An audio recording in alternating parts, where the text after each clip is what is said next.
Et invité de ce journal, Grégory Joron, secrétaire général du syndicat SGP Police FO. Bonjour Grégory Joron. Bonjour. Alors l'assaillant était parfaitement connu et suivi. On connaissait ses liens avec les terroristes islamistes. Comment peut-on empêcher ce genre d'individu de passer à l'acte ? On vient d'entendre Philippe Goujon qui parlait de maisons spécialisées, peut-être pour laisser entendre la possibilité de maisons spécialisées pour garder ces personnes sous surveillance. Écoutez, c'est en effet extrêmement compliqué. Alors, rappelez peut-être que malheureusement, quoi qu'on fasse, le risque zéro n'existe pas. Et ça n'existera jamais, quel que soit le système qu'on choisira à l'avenir. Parce que je pense qu'en effet, il faut peut-être réellement réfléchir à la question quand on voit la récurrence de ces attaques. Voilà, le monde a changé depuis 2012 en France.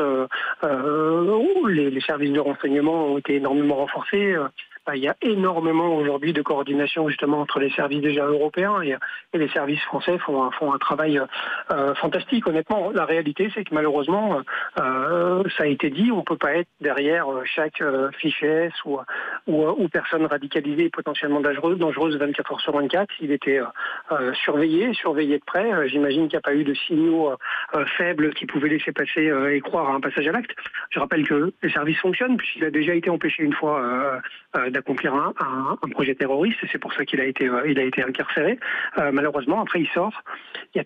Il y a tellement de questions, je veux dire, il y a cette question de suivi, en effet, quels sont nos outils aujourd'hui, quels sont surtout les cadres légaux qui sont en notre possession, qui honnêtement, aujourd'hui paraissent un peu faibles par rapport aux enjeux.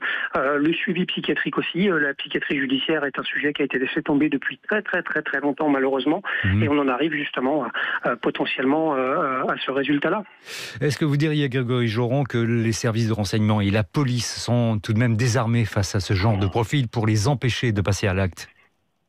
Oui, encore une fois, on pourra, vous savez, vous avez, j'imagine, chez vous, un couteau et un marteau, comme à peu près la plupart on peut trouver ça dans la plupart des foyers français, malheureusement. Donc c'est un terrorisme entre guillemets low cost, avec une radicalisation qui se fait notamment sur les réseaux sociaux. C'est des profils qui en effet se répètent, quelle que soit leur nationalité.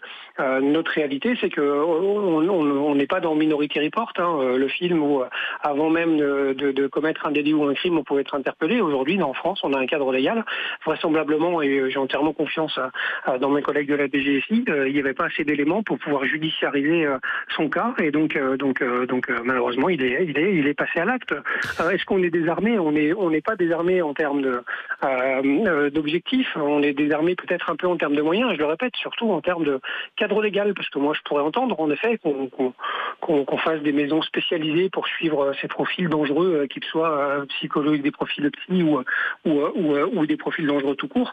Maintenant, dans quel cadre légal on pourrait les retenir ? Aujourd'hui, ça n'existe pas.